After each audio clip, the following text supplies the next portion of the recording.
Ibu-ibu yang terkasih dalam Tuhan kita Yesus Kristus, Shalom. Hari ini saya akan membawakan sebuah renungan untuk kita, yaitu diambil dari Lukas pasal 22 ayat 1 sampai 13. Di bawah 3 perikop.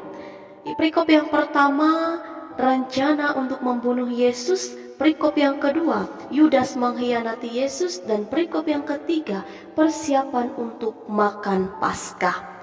Namun sebelum kita merenungkan firman Tuhan, mari kita bersatu dalam doa. Kita berdoa. Bapa Surgawi, kami sungguh bersyukur Tuhan, sungguh luar biasanya Tuhan selalu bekerja dalam kehidupan kami. Kami senantiasa merasakan kesehatan, kekuatan, terlebih iman percaya kami semakin dikuatkan dan diteguhkan di dalam Tuhan. Saat ini kami kaum perempuan-Mu akan merenungkan bagian sabda firman Tuhan. Curahkanlah Roh Kudus-Mu atas kami semua, sehingga kami dapat membuka hati kami, membuka telinga kami untuk boleh mendengar dan menerima setiap kebenaran firman Tuhan. Terlebih firman Tuhan dapat menjadi suluh dan pelita dalam kehidupan kami. Bagi hamba-Mu yang akan menyampaikannya, pakai mulut bibir hamba-Mu untuk berkata-kata. Berfirmanlah ya Bapa, sebab kami siap untuk mendengarkannya. Amin. Ibu-ibu yang terkasih dalam Tuhan kita Yesus Kristus, dari nas kita hari ini saya mengambil tema untuk kita, yaitu bertekun, setia, dan taat. Seperti gayung yang bersambut, demikianlah keberadaan Yudas Iskariot bagi imam-imam kepala dan ahli-ahli Taurat. Imam-imam kepala dan ahli-ahli Taurat tidak mendapat cara yang mudah untuk melenyapkan Yesus. Meskipun mereka terus berupaya, sebab mereka takut kepada orang-orang banyak. Dan mungkin juga mereka khawatir akan reaksi negatif yang bisa memudarkan rasa hormat umat terhadap mereka. Karena mereka selaku pemimpin agama, suatu rasa takut yang ganjil sebenarnya. Karena sebagai pemimpin agama, mereka bukannya takut kepada Allah, melainkan kepada manusia. Maka hasrat yang dimunculkan iblis di dalam diri Yudas Iskariot itu memberikan celah kepada para pemimpin agama untuk melaksanakan niatnya. Seolah minyak tanah yang disiram ke bara, dua pihak dengan satu hasrat berpadu, bekerja sama, dan berkolaborasi. Hasrat yang ditunggangi oleh iblis ini tentu saja akan menghasilkan tindakan-tindakan yang jahat. Maka tak heranlah bila kesepakatan itu akhirnya menghasilkan konklusi bahwa Yudas akan menyerahkan Yesus kepada imam-imam kepala dan ahli-ahli Taurat.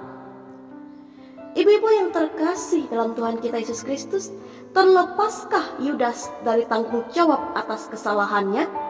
Sebab alasannya bahwa pembunuhan itu didalangi oleh iblis. Jelas tidak. Keterangan ini ingin memperlihatkan bahwa iblislah musuh Tuhan yang sesungguhnya. Yudas Iskariot pernah mengikuti Yesus, pernah menjadi pengikut Yesus. Kala itu ia bersedia meninggalkan segalanya demi Kristus, sama seperti murid-murid Yesus yang lainnya. Dia telah mendengarkan pengajaran Yesus. Dia telah melihat kuasa Yesus melalui mujizat-mujizat yang Yesus lakukan. Maka sebenarnya tidak ada alasan untuk kemudian berbalik melawan Yesus. Hingga namanya diingat sepanjang sejarah kekristenan sebagai pengkhianat. Dan mungkin saja alasan Yudas Iskariot menjadi pengkhianat ialah cinta uang menjadi alasannya. Tentu saja ini sebuah tragis, bukan? Ibu-ibu yang terkasih dalam Tuhan kita Yesus Kristus, ini peringatan keras bagi kita.